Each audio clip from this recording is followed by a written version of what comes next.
And I think as an African-American, attorney and young professional, I was trying to be like everyone else. And I was struggling to find my niche and where I was comfortable. And it wasn't until I found my niche, until I was comfortable not being like everybody else. Not that that was a failure, but I had to find my own voice. I had to find what motivated me. And I was fortunate enough to be able to do that. And that requires, and it's not something that, I just woke up and did. It was, I had good mentors, I had good support, I had good friends. Welcome to Show Your Receipts, where we believe if you can see it, you can be it.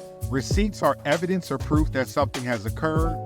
Our guests are evidence that Black excellence is alive and well. They will be sharing their receipts on how they've been able to accomplish so much in their life. I'm your host, Tony Jackson. Let's get started.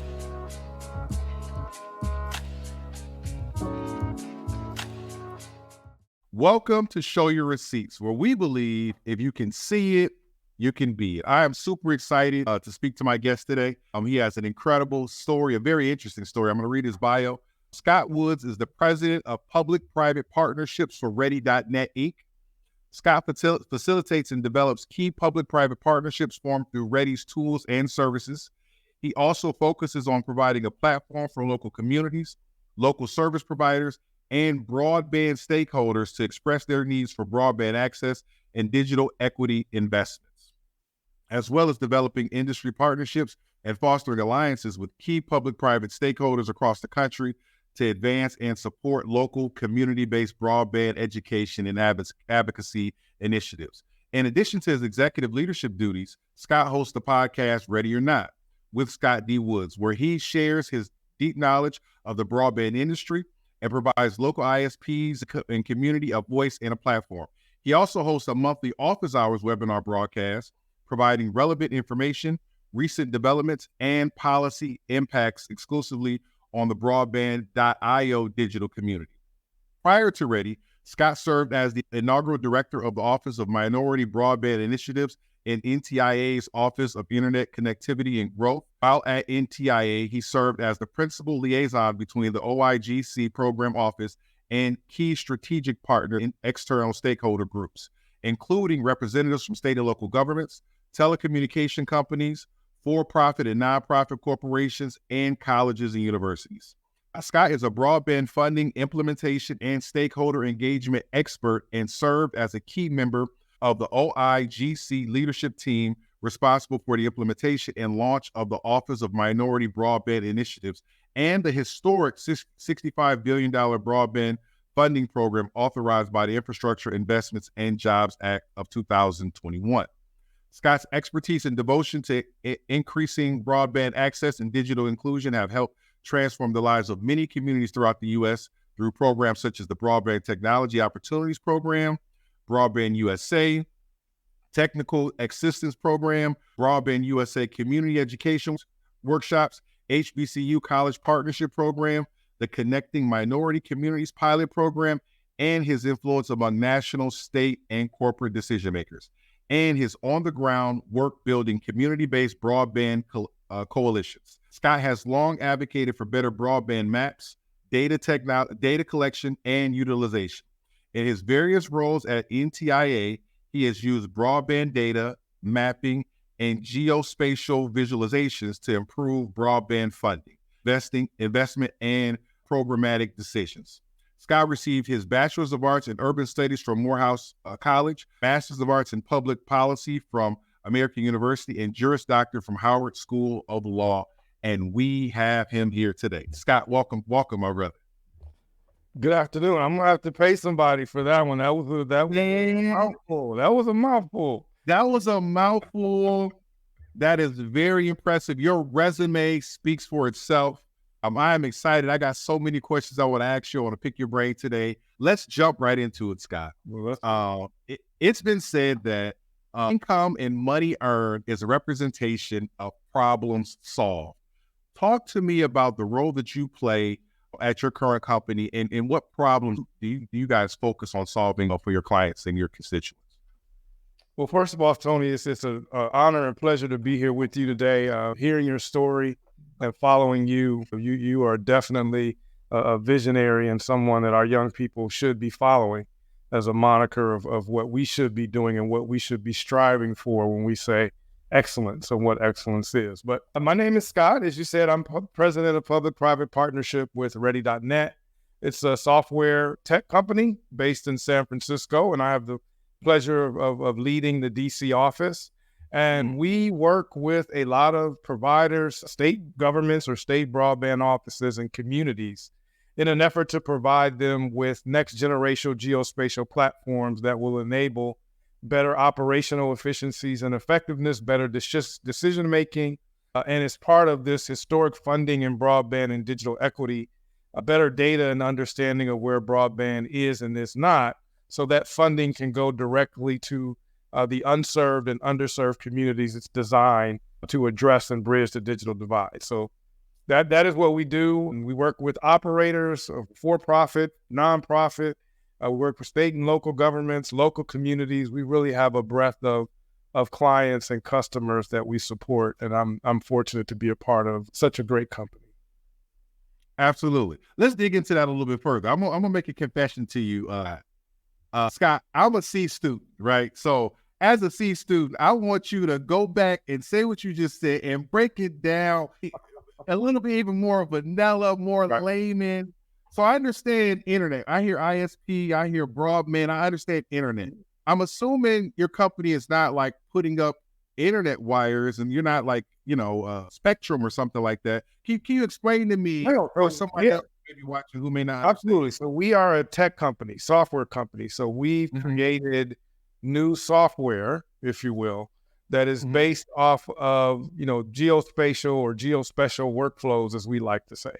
And in addition, what that does is it just allows for a new basis of understanding. So we support broadband service providers, primarily the smaller one, tier 2, what we call tier 2 and tier 3 providers. Those are the ones that are located in rural areas and small communities, not the big ones that we know of, the AT&Ts of the world and the Comcast. Yeah. We don't work with them. We work with the smaller ones who are actually going to be the ones who bridge the digital divide, who are going to do the work that it takes to ensure that every community is connected no matter where you may be located, right? And right now what we have is a very big inequity gap based on zip code and ability to pay where communities can access broadband. And this was heightened during COVID, when a lot of communities during COVID, particularly those that had access to robust broadband, were able to continue, their businesses were able to continue to make money, their children were able to go to school and still, go through their learning. Colleges and universities shut down, so students who had access were able to continue learning. Telemedicine and telehealth impacts, and what it showed was there's this big chasm between communities that have access to affordable broadband internet and those communities that do not. And so just a couple of years ago, the Biden-Harris administration and Congress passed the historic Infrastructure Investment and Jobs Act, which will invest $65 billion into expanding broadband access into unserved and underserved communities, as well as fund digital equity and training programs across the country. So that is the impetus of what we're seeing, but the impact is going to be broadband service providers, local communities, the money's flowing through state government. There are a lot of machinations to this program, but hopefully at the end of it, we won't have this gap that we see right now between communities that have internet, affordable internet, and those that do not. So talk to me about, this may be a dumb question, but talk to me about what's the result of this inequity in broadband access? What happens when you have these more rural communities who are cut off from the option to have broadband? Yeah, it's not just rural, it's urban communities as well. But what we've seen, what the data shows is, continued wealth gap, right? The communities that had robust internet were able to still get money flowing into the marketplace, and businesses and commercial entrepreneurial activities. People started businesses from home. People were still able to talk to loved ones and still have somewhat of a new normal lifestyle, where there are communities, Tony, across the country, whether urban, rural, everywhere in between, they were cut off. They didn't have anything. They had no ability to make money. They had no ability to get information. They had no ability for their children to continue school. They didn't have the devices that will enable them, to come home and continue their learning. And then what we see is this, this constant gap between communities that have and the communities that do not have. And as long as this technological and what we call digital divide persists, there's always going to follow this wealth gap in terms of being able to generate income, generational income and wealth in communities that don't have access to this technology and to all of the trappings, if you will, that comes along with that, right? The ingenuity, the ability to be able to launch your own business, the ability to see a doctor from home instead of having to take off work and make appointments and actually go physically see a doctor. I don't know when's the last time I've actually had to sit in a doctor's office without having a telemedicine consult yet. It makes my life so much easier, being able to manage my time so much more effectively. But there are communities that don't have a hospital, right? They don't have the ability just to get a specialist or a provider to talk to and get medical information. So it's not just from a standpoint of making money, just some of the essential government services, right? Being able to get information about, where vaccines were available, or, basic information about how to, apply for a job, or, who's hiring, or, participate in a lot of the civic and social activities that are available. So when you scale and scan and look through all of the communities in this country, you do see a gap, a significant gap between those communities where it does exist and where it is affordable versus those where it's not. And this tends to track, with inequity with income, inequity with education, and poverty. So all of these things track with the availability of broadband internet in your community.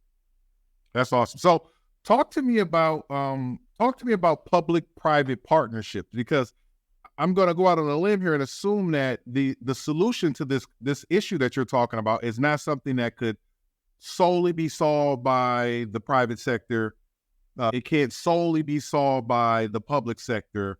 It requires some level of coordination between the two. Why is that? And what is the solution in your opinion? Yeah, you hit it right on the head. It is not a solution that can be solved by purely market forces, and it's not one that government can do. But there is this notion of public-private partnerships where government and private sector and the community all come together to, share risk, to share reward, to bring resources to the table. Particularly with broadband, though, most of the significant funding is coming from the government, right? It's coming from the federal government. But the operators, the private sector, is going to be the one who actually builds, who actually benefits from connecting consumers and end users. But the money's got to flow through the government, and with the government, there comes a lot of requirements and strings attached. And then the benefits are local communities, right? So local governments, state and local governments, also have to have a role to play in this. And so the notion of public-private partnerships is that, all of these different entities come together, hopefully with the end goal and end benefit in mind. But the idea is that working together, it makes it a lot more easier, effective, efficient to address some of these significant issues that we have than if it were just the government, than if it were just the market that would be able to bear those issues to address them. Absolutely. And let's talk a little bit about your, kind of your day-to-day activity at your company. I know you have a legal background, but you also work at a tech company. So how does those skills of the legal background that you have, how are you using that on a day-to-day basis, or are you using that on a day-to-day basis? Are you a full tech guy with the legal background, or are you, how are you operating on a day-to-day basis in the work that you do? Yeah, that's a great question. I ask myself that on a daily basis because I do wear a lot of hats proudly in the company. So, I do a lot of speaking engagements on behalf of the company, either at our events or industry events. I work a lot with, marketing and developing client and customers and across the country, both on the private side and the public side.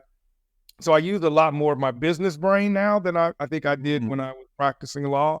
But I do, you still have to, look at contracts. You still have to negotiate, with customers and clients. You still have to bring people together and have some type of skill in terms of interpersonal communication. And then internally, because we are a tech company, you do have to understand, I do have to understand, the technology, not just what we offer and how we can help solve these issues, but also what is going on in the operator community, in the sector, and as a whole, the broadband industry as a whole.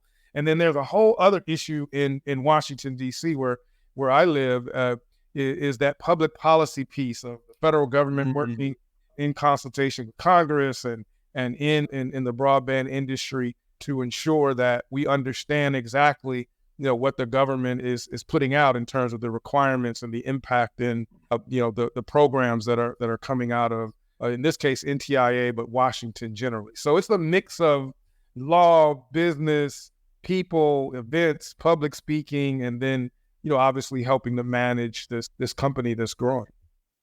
Absolutely. And so talk to me, Scott, a little bit about, this has been a key topic that's been brought up with a lot of our recent interviewees, the topic of work-life balance. It's clear that, you're operating as a president of a company. And so as an executive at the president level, almost everything falls, underneath your level of responsibility. You may not be doing everything, but a lot of people are reporting to you, and it's your responsibility to kind of know everything that's going on. How do you balance that high level of responsibility? You're working in the Washington, D.C. area, a hotbed of business, a hotbed of entrepreneurship and public policy. It's a lot of business activity going on where you live. How do you balance all of that with your personal life, your private life, your family life, all of that stuff? My wife would say I don't balance it. And that was probably the next question I was going to ask. Is there a such thing? Is there a such thing as work-life balance? Is that in this number?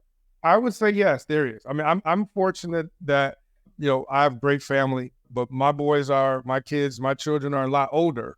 I would not have been able to do this when they were in their formative years. That would not be the type of husband and father that I wanted to be. So I was more present when they were growing up than I am now that one is in college and one's a senior in high school. So for me, it is a factor where I am in my personal life, but I am a workaholic, right? And so the notion of work-life balance sounds great, but in practice, it is something that I struggle with. I just literally came off the road after being on the road, pretty much over 150 days this year. Wow. But I am home now because I recognize I am at my peak and my limit, and I do need to scale back. But that is something that we all struggle with, right? Because you want to be the best that you can be for your company, and you want to make sure that you're managing everything that comes your way, but you also have to balance that with taking care of yourself, taking care of home. Yeah, I'm fortunate. I've got a great home balance. My wife understands. My children are older, so I don't have those pressures as if I were you with younger children and being that present, father that you want to be in their life. So I've gone through that phase. I'm still there. I'm still present. It's just I am fortunate enough that I can focus a lot more on work than home. Absolutely. So and let me dig back into that, because you mentioned the concept of being a workaholic.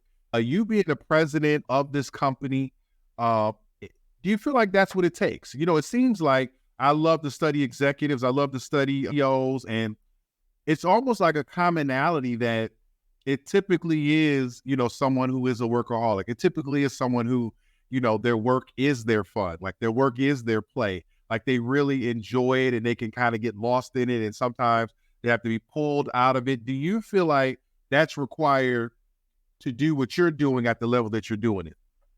I can only speak for me. I love what I do, right? So it doesn't seem like work.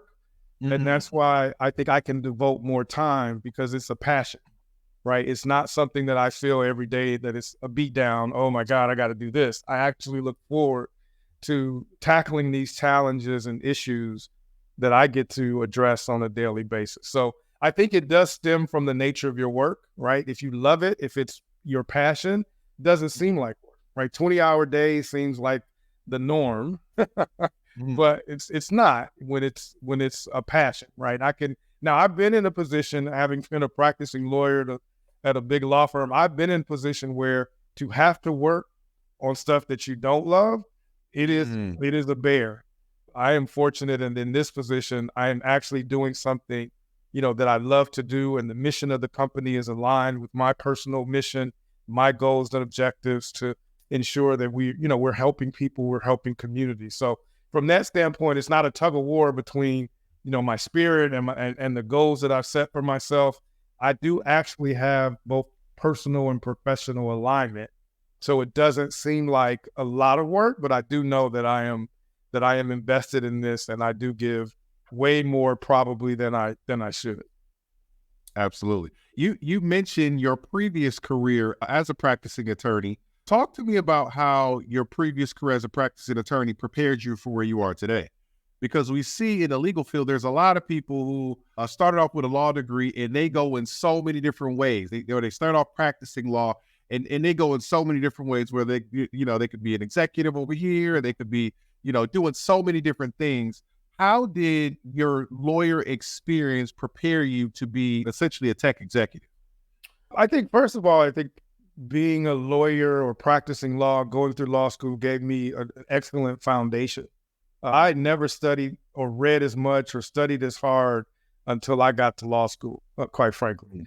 Mhm. And then, being a practicing attorney, and I practiced with a fairly big law firm, it just wasn't a fit. And one of the things I think I would love to talk to you about is this notion of failure. I thought I was going to be a partner and go through the ranks and Mhm. be that. It just didn't work out. It wasn't in the cards. It didn't fit my spirit. Didn't fit what I wanted to do.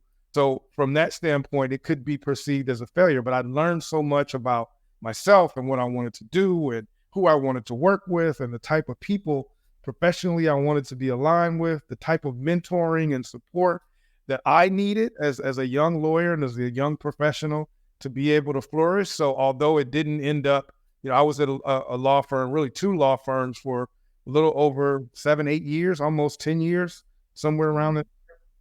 But I learned so much more about myself and what I wanted to do. But it did give me a foundation that propelled me into the broadband industry and ultimately the contacts that I made both in DC and around the country. That's a very, very interesting perspective you had. And so basically what you're saying is what many people will perceive as a failure because you had this initial plan to become a partner at a law firm and have this long career as a lawyer. That failure actually are you saying that was actually a learning opportunity for you that set you up for where you are today? Yeah, it was my plan. The firm that had different ideas. I think it forced me, right? It did force me to sit down and take a look at, what I wanted and really how do you define happiness, right? Right. Mhm. And I think what you and I talked about before, previously, and leading up to the show, you really got to know who you are ultimately. Mhm. And I think as an African American, attorney and young professional, I was trying to be like everyone else, and I was Mm. struggling to find my niche and where Yeah. I was comfortable. And it wasn't until I found my niche, until I was comfortable not being like everybody else. Not that that was a Mm. failure, but I had to find my own voice. I had to find what motivated me, and I was fortunate enough to be able to do that. And that requires, and it's not something that I just woke up and did. It was I had good mentors, I had good support, I had good friends. It's trial and error, right? You learn from all of these experiences until you get to a point where okay, I figured this out. I know what I don't want. May not know what I want, but at least I know what I don't want. And then Mm. I can start from there and then start to build a trajectory. But your point is you do have to have a plan. I would recommend to anyone, you got to know who you are and what and Mhm. what you're about. And you can't have that be wrapped up in what other people think about you or how they evaluate you, right? Because if I let Mm. my whole professional career be dictated by the result of me practicing law at a big firm, I probably would not be, where I am today. So I Mm. used that experience to, work on me and shape where I wanted to go, but I also knew what I didn't want. And my second go around or third go around, I did not want to, repeat some of those same mistakes. So I made sure that as I move forward, I had mentors that I could talk to, right? I didn't hold myself to an extreme standard. I wanted to go somewhere and be myself, my authentic self. I wanted to be me and not have to be a cookie cutter or be something or someone else because that's what the firm or employer wanted. I wanted to go somewhere that valued who I was. And to do that, it did take some, it took some time, right? That's not something you wake up and do. It is something that comes with experience. Absolutely. Absolutely. Okay. Just transitioning, Scott, what do I need to understand about you and your early years to understand the person and the man that you've become today? You don't have to look any further than my family and how I was reared and my up.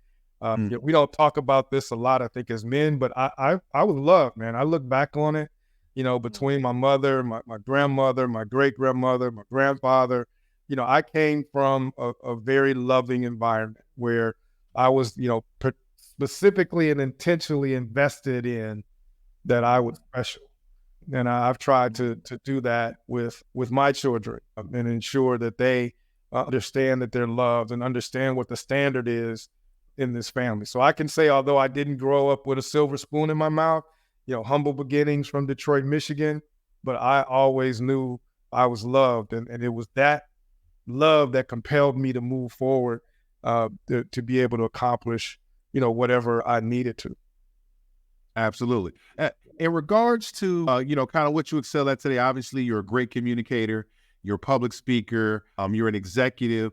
Are there any things that you see that maybe you're good at today that kind of come natural that you saw the signs when the signs were there when you were a little kid? And if so, can you speak to me on that? Oh, absolutely. We joke all the time in my family, like the Woods family, we have the party gene, bro. we got the kick it gene in my family. So we're people, right? So I've known it a very long time. I love public speaking. I love being around people. I didn't know at the time what it was called, but networking, that comes, I think, natural. I think we get that from, my mother's side of the family. We just love people and just love being around other people, as my grandmother used to say. Just threw me in a room, and I think too how you're socialized too, right?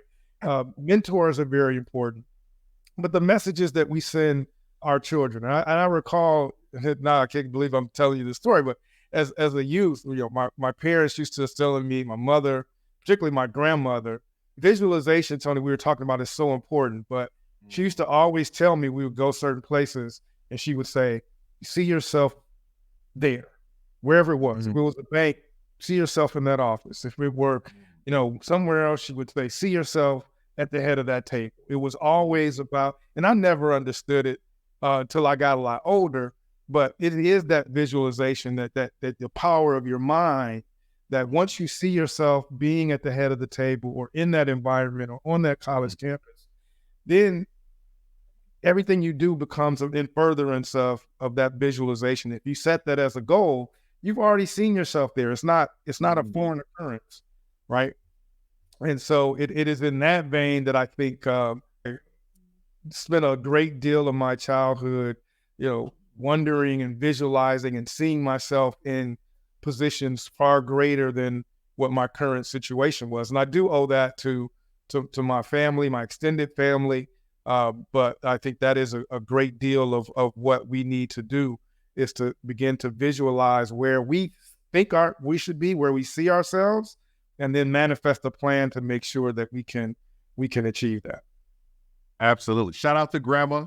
Grandmas, they give you the nuggets of wisdom. They know. And so outside of family, obviously your parents, your grandparents were very influential. Outside of parents, were there any teachers, coaches, other people who were influential in your upbringing and your success path? And if so, who were those people and how did they specifically affect you? Goodness, man, you're trying to get into the psychology now. I love it. No, it's a village, man. I look back and I've benefited from my youth sport coaches. I had a guidance counselor in high school. that I owe probably my entire path to, because he saw something in me that I didn't even see in myself. I mean, he told me from day one, you're going to Morehouse. I mean, he planted that seed in me in day number one as a guidance counselor. I've had mentors, in school and professionally and personally.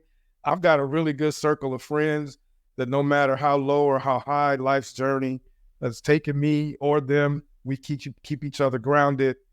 So, it's been, I can go from, my high school guidance counselor, all of my coaches, man. I've had some really good, youth coaches and high school coaches, college coaches, man, that really just went above and beyond.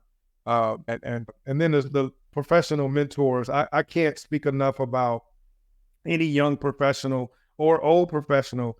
We need mentors. We need, even now, I have mentors now that I talk to about personal stuff, family stuff, and in business. We need that. We need that circle of trust to be able to talk to folks who've been through maybe what we're going through, and that can offer nuggets of wisdom and advice and guidance. And I still need that to this day, and it's very important. Absolutely, absolutely. And I definitely want to touch on that mentorship concept a little bit later. But I would love to touch on, so you went to NB or Cody? Which high school did you go to in Detroit? Frank Cody High School. There's a story behind that too. I would love to hear it. Let me hear that story. Well, I was pretty much a pretty good basketball player, youth basketball player growing up. And what position did you play? Well, I was point guard. Man, I was the first. Okay. I was the first shoot first point guard before it was. Brother, I walked in the gym firing them up. All the time for not passing the ball. But I think I like to say I was Steph Curry long without the rain before Steph Curry. But yeah. My mother, my grandma, my parents never married, right? But my dad had always been in my life. I was one of those kids that, went to go live, with his dad on the weekends and in the summer. But at least, I did know my parents were involved in my life. I had an opportunity to go at UD to play basketball. And I didn't want to go because I didn't want the kids in my neighborhood to look at me any different. Mm-hmm. And I remember as that 8th grade, 7th, 8th grade, 9th, right before the transition in the high school period, just got into a huge family fight about, wanting to go to UD, who wanted me to go. And I wanted to go to Cody because all my friends wanted to go. But deep down, it was because I didn't want to be looked at as different. Because UD Jesuit is a Catholic school and I was always a good student. So I was, 3.7, 3.8, 4.0 student. I was playing basketball. I just didn't want that label of being a smart kid that went from the inner city, to the Catholic school to play basketball. But more importantly, I didn't want the mantle of being different. As a young man, I wanted to be like everybody else. I didn't want to be made fun of. I didn't want to, I didn't want a different standard than what my community was. And that was a mistake. I look back on it. Ultimately, it worked out. But I think that was the first time where I think not having a father figure in the house really set me on a different path, right? Because if my dad would have said, no, you're going to UD and that's all, then I would have been going to UD. I don't know what would have happened, but, I fought like hell, man. I did not want to go to UD. I wanted to go to Cody with all my friends and be like everybody else. And as I look back on it, that was a mistake, but I didn't know any better, right? So, but I wish I would have had the fortitude to see that, maybe your pathway is different, and that's okay. You don't have to be like everyone else. And I think that's the message our young people need to hear. You don't have to follow what everybody else is doing. You have your own set and design path. You control that. Nobody else. And then ultimately, people who are going to make fun of you for wanting a better education or a better opportunity, those aren't your friends and people you need to be involved with anyway. So I wish I'd had that insight as a 15 or 16-year-old, during that time frame, but I didn't. But I guess it's worked out. I've learned some valuable lessons in that process. Absolutely, it's clearly worked out for you. And it seems as though by the time you graduated high school, your thinking had changed, because I'm just going to go out on a limb and say for your senior class, it was probably more people going to UAD, Wayne State, Michigan State than there were going to Morehouse. And so it seems that you were okay kind of being different and taking a different path by the time you got to be a senior. Talk to me about your experience, and this is going to be me living vicariously through you. Talk to me about your Morehouse, your HBCU experience as someone who was a University of Iowa alumni. The best decision I ever made, man. Mr. Smith, God rest his soul, I love you. He was the one, a guidance counselor, at Frank Cody, that when I first met with him, I believe it was early sophomore year, he said, nope, you're going to Morehouse, period. And the first day I got to Morehouse, I can't say I loved it, but looking back on it, it was the best decision. As I said, I have the party gene. There's literally not a party that was had at Morehouse, Spelman, and Clark, and the AUC as a freshman that I didn't attend. But there's a funny story. It was a funny story. So you were right. Everyone that Cody went to Eastern Michigan, Michigan State, they went to Fort Valley State, right? They all stayed somewhat in my classmates in Michigan. I went off to Morehouse, but never had been around that amount of Black students that were all pushing and pulling kind of in the same direction in terms of being, educated, one to the other thing. And then it was my first time being in contact with sort of the Black professional elite whose kids that came from doctors and lawyers and all of that. But I was a dual degree math and physics engineering major with, total freaking mistake. You weren't playing around. No, I wasn't, but that wasn't my calling. Again, I was trying to be someone else. I had a really good family friend who was an upperclassman at Morehouse. I'm not going to say his name. He's still in Detroit. He's doing very well. He was a dual degree student. And so, again, not wanting to walk my path, I want to be like him. Well, you can't be a dual degree math and physics major with the party gene. And that both don't work. They don't go together. It don't go They together. don't go together. You can't have friends if you dual degree math and No, brother, you can't. You can't. And the first time I remember, I did love my Morehouse experience. I still have friends. My circle of friends to this day are the group of guys that I met first day of college. All right. And I've been out of school now for a number of different years.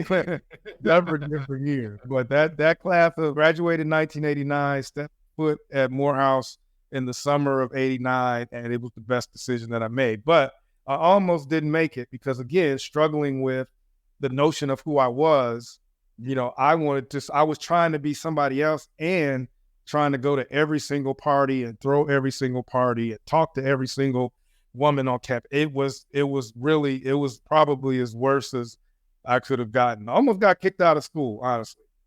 And I had that come into Jesus moment with my mother, Elaine, who did not play. And I had a long conversation, and fortunately, we talk about mentors. I had a great early mentor, Muriel Lawrence, who worked for the city of Atlanta, that gave me my first opportunity internship with Maynard Jackson, who was the second Black mayor of Atlanta. And I hooked up with them, and my whole horizon and vision of what I could achieve and obtain had changed. So shout out to Muriel, because she, again, you talk about people who see something in you that you may not immediately see in yourself. She saw something in me and gave me an opportunity that literally changed my whole life. Absolutely. Talk to me about, and I'm not sure how you'll be able to compare, because you can only compare kind of what you've experienced, but your HBCU experience, what advantages do you feel like it gave you over, maybe just if you would have went to Michigan or Michigan State, or if you would have kind of went more of the, the predominantly white institution route? Do you feel like you got advantages from going to Morehouse? Absolutely. I think number one, the network is beyond reproach, right? But it's a much more nurturing environment. And so where I came from, I needed that. I also needed the installation and understanding of who I was as a Black man. And Morehouse provided me that. That even in the early 90s, right? The visualizations in the media were portraying the Black community a certain way. But I was learning about history and civilizations in Africa. I was learning about philosophy and medicine and anything beyond just art and entertainment, right? We were learning about how all of these things stem from who we are as a people, and that instilled in me this sense of pride. And I think Morehouse instilled in me sort of this sense of pride of who I am. And you're descendant of kings and queens, and the narratives like slavery and civil rights is not our story. It's a chapter in our book, but our history goes well beyond that, and how Black folks have contributed to math and science and the arts and everything to the history of this civilization. And so that instilled in me a sense of pride and belonging. And then I think as well, just the nurturing environment. There are some things, man, that HBCU can only teach you that you would not get at a University of Michigan, standing in long ass lines for financial aid and housing, going to football games where the football team sucks, but you're parking in the parking lot for 8 hours and you don't care about the game, right? You go see the Battle of the Bands and you go back out to kick it with your friends. Yeah. But then a sense of Morehouse history, right? Not just Dr. King, but I looked at all of the long graduates, the men that graduated from Morehouse. I wanted to be among those. And that was a sense of pride that, I was a Morehouse man. You're not labeled that until you graduate. But at the time, that honestly indoctrination that as a Black man, you are important, you are special, your steps are ordained, you control your own narrative, right? There's nothing that you can't achieve that you don't put your mind to. Those are some of the things that I needed coming from the environment that I grew up in, that I absolutely love. And my crew that I hooked up with that ultimately just became, my small crew of friends, man. We've been friends, since day one. And I mean, we've been through it all, sickness, health, man, divorces, second marriages, right? Births of children, second jobs, lost jobs, man, unemployment. I mean, we've been through it all. And that circle has been what has sustained me. And even to this day, we get together at home every year that we can. And it's just, it's freshman year all over again, man. Yeah. No matter who you are, no matter what your title is now, when you step in our circle, yeah, we still know you for who you were when you stepped in with those used jeans and those light. I'm old enough to know about used jeans. Absolutely. Oh my goodness. Used jeans. Yeah. Like I said, when I said I'm living vicariously through you, when I think about your time, you talked about starting freshman year, 1989, I think about how, during the late 80s, early 90s, even just having HBCU gear, that was like a fashion, that was like a fashion statement to have a Howard hoodie or a Morehouse t-shirt or something like that. And then on top of that, you had A Different World going on when you were in school. You had, right around Spike Lee's School Days. It was like you were you were like in the heyday, and not to say that HBCUs aren't still thriving, doing well, but I almost think of your time at HBCUs like the golden era, where it was just like the super cool thing to do and to be a part of. We had watch parties, man, of A Different World and The Cosby Show. Man. And where we would sit around and watch the episode that came out, and we were living vicariously through what was going on in TV, but those same narratives were playing out on campus, right? Yeah. And it was fun. And then when I saw School Days, man, that did it for me. That was it. Knowing that Spike Lee was a Morehouse grad, I loved it, and had a similar kind of matriculation experience in Morehouse as you see in some of his movies, man. It was a good time. It was a good time. Now, are you Greek? Did you pledge? Did you not pledge? What made you not pledge? Because I know it's a strong, There's a strong Greek influence on the HBCUs. What decided you to say, you know, and I'm not gonna play it, especially having a party G? Oh man, I probably started a party frat of my own. Ironically, all the fraternities were suspended, man, when I was at Morehouse. So when I was in that kind of formative age to just to determine, you know, where you want to do, none of them were active. They were all suspended. And then Amazing. being from Detroit, man, I had a me fi me attitude. So Yeah.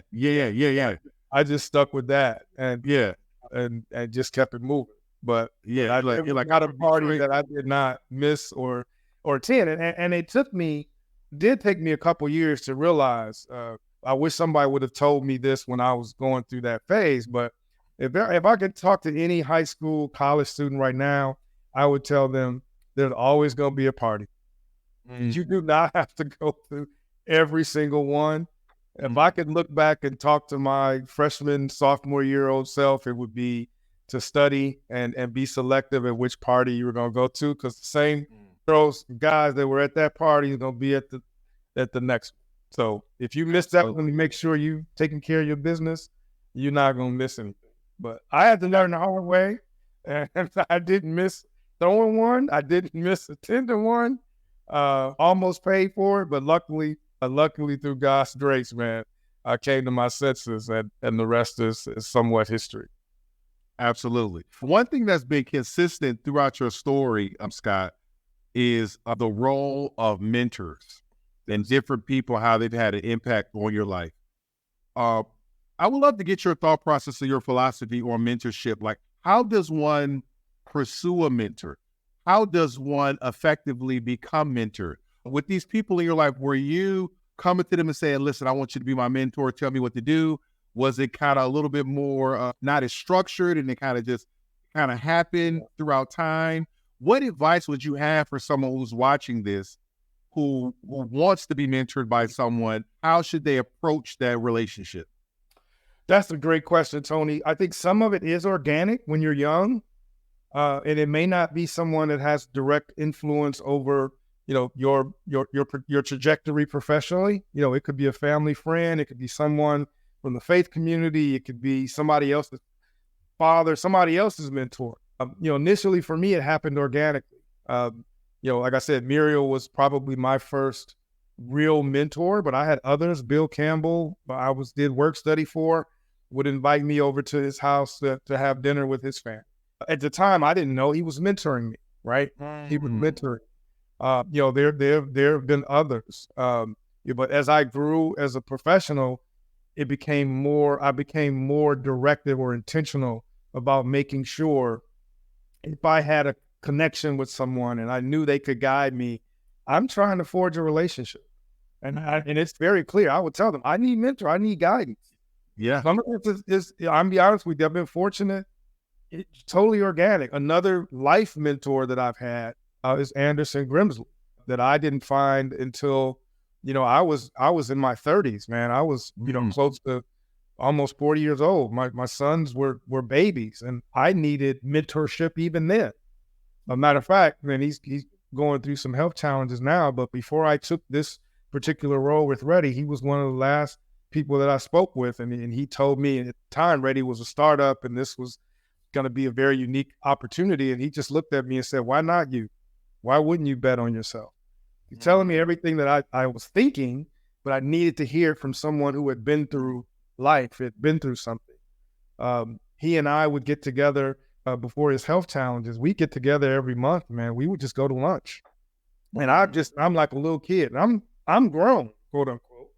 And I'm just sitting and listening. And he's just schooling me, you know, about being a father, about being a husband, about the natural tensions that happen in life, the struggles that, you know, that we all go through, man. And I would not even be where I am now without his guidance, man. And I think back, my dad passed away a couple years ago. Anderson was the first person I talked to after my dad passed away.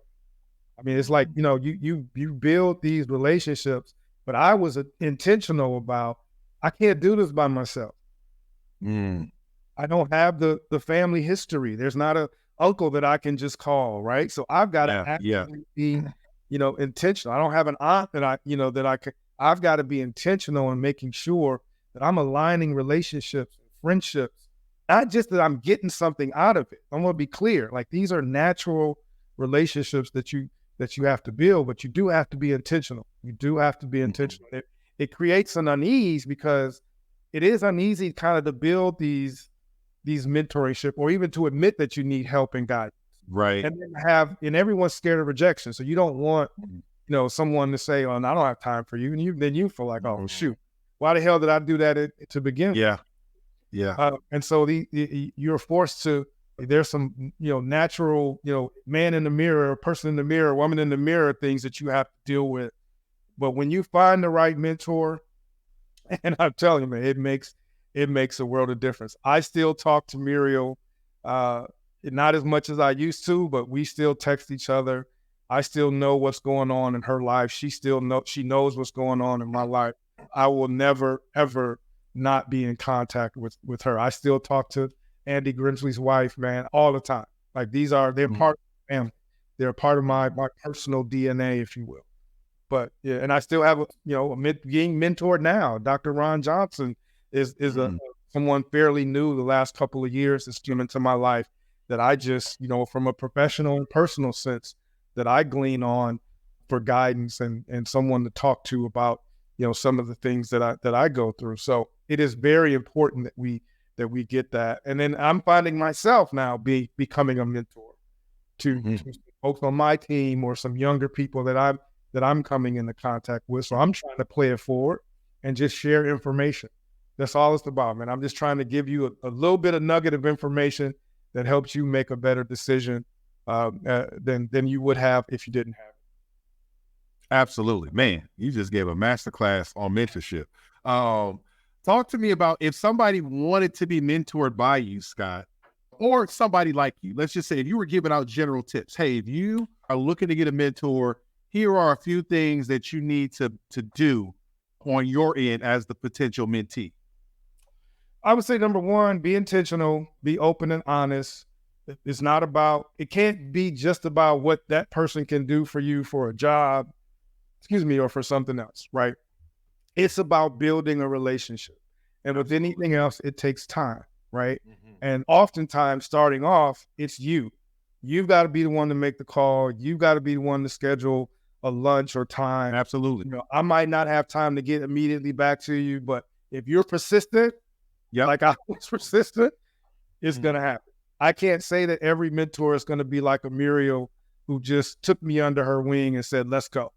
And I'm dumb as hell, didn't even know. And she, you know what I mean? That may happen. And if you get that, you got to hold on to that at all costs. But, as you grow professionally, you do have to align and be intentional with what you do. And then when you have a mentor, you got to have real conversations. And again, it can't just be what you get out of it. You got to let them know, I need help. I need your guidance. I don't want anything from you other than insight on how I can deal with this. Yeah. And then that feedback loop is very important too. And then for the mentor, it is the part of, you've got to be willing to be able to mentor. And everyone is not, unfortunately. So it might take a couple hit or misses, but don't give up. And then when you do hit that right person, you got to just, you got to hang on to it and have it be a part of your professional and personal DNA. Like any other relationship, it takes time and it grows. And there are people that I talk to, I wouldn't consider me a mentor to them, but I can see a relationship is growing. I might hear from them every 3 months and they're just checking in, or I might think about them. I'll shoot them a text or email. Hey, I saw this, thought about you, or check in with me, see how you're doing. It is very important. And again, your mentor may not be someone that's from your culture, may not look like you. Right. I've had some mentors who have not been African-American, female or male. It's about the connection. It really is. It's about the connection. And we've got to be open to being mentored and getting guidance and, quite frankly, having hard conversations. But it does start with knowing who you are, being centered and grounded to know where you need help, and then reaching out to actively get that help. Absolutely. Absolutely. And Scott, as we wrap up, I got a couple more questions for you. First, If you had to give advice to your 18-year-old self, or some 18-year-old who's sitting down that you're mentoring, and you had to give them some career advice, some life advice, and I don't want to hold you to one thing because I know that's like, but what would be something or a few things that you would advise them based upon what you've learned in your career? I think number one for 18-year-olds, I didn't have this at the time. We had peer pressure. Absolutely do not center your value on what other people are doing. And for today's youth, that social media, that sense of doing it for the gram, that sense of doing it likes and clicks, the sooner you get out of that mindset, that is going to help you, can only hurt you now, in my opinion. I'm the old dog now, right? But I've seen some serious issues with people setting up their entire existence or well-being off of clicks and likes on social media. So number one, I would say stay away from that. Number two, you're fortunate enough to go to college. Again, you don't have to go to every party. Literally, there's a party every day. Take care of your business. You go to some parties. Don't go to every single one of them. And then three, and probably most important, you got to know who you are. And that takes a significant amount of self-evaluation and self-awareness. But I think young people have the capacity to do that I didn't at the time.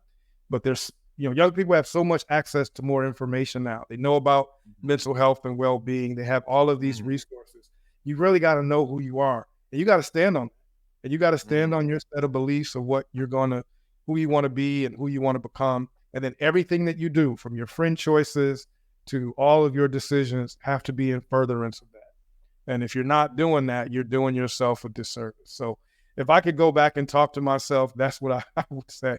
Because I'm fortunate, brother, man. I'm glad they didn't have phones and have everybody take videos of every dumbass thing that I did when I was 17, 18, 19. Because I probably wouldn't be here. But I'm just being real, man. If I can't keep it real with you, you're right.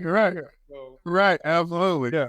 So we've got to be self-aware and just, I tell my boys all the time, like, your path is your path, and it's different than everybody else's. The moment you embrace that and stop valuing and have justification based on what other people are doing or need, clicks from everybody else or support, you'll be fine, man. Circle yourself around good friends and good family and keep it moving forward. And I'll say this too, and I had this conversation with my son. The moment you do something different and your real friends, quote unquote, stop supporting you, they weren't your friends. Real friends support you no matter what. Real friends support you no matter what. So just remember that. The moment you start doing something different, if somebody says, well, I wouldn't do that. I will tell you a quick story. This happened to my son. He had an opportunity to go to a school, and he was talking to his friends about, whether he should make this decision or not. And he had one friend that says, oh, I wouldn't do that if I were you. That's a red flag. Anytime you have an opportunity to do something, your friends should support you 100%, whether they agree or not, right? They give you their opinion, but at the end of the day, brother, sister, I got your back. If you're not hearing that, you need to cut them off, and you need to surround yourself with people who are going to support you moving forward. And be honestly, that's not always friends. Sometimes it's family. So, we've got to be bedrock, standing on the principle that you know who you are and what you want. And then you've got to enact a plan that helps you further that, achieve that goal or those goals. And it's hard. It's not easy. I'm not sitting here preaching that it's easy to do. It's hard, man. I've learned some really valuable lessons and had some minor missteps, but I've learned and have benefited from it. And so I'm just hopefully passing some nuggets of wisdom to some folks who can benefit as well. Absolutely. Scott, you know what I appreciate about you and your story is that you have a story of someone who you kind of have it all, right? Like, you had fun, you know what I mean? You have the story of a person who had fun in college, maybe pushed it a little bit to the limit, was able to figure that out, reel it back in, and then go along the professional journey. And I think that will relate to a lot of our viewers, right? some people who are very serious. Your story relates to the serious person who's been on track the whole time. And then your story also relates to the person who also likes to have fun and maybe fell off track and recognize that there is a path to get back on track. And so I appreciate you coming and sharing with us today. My last question, Scott, where can people find you? Social media, websites, podcasts, shout out anything that you would want to refer any of our guests to.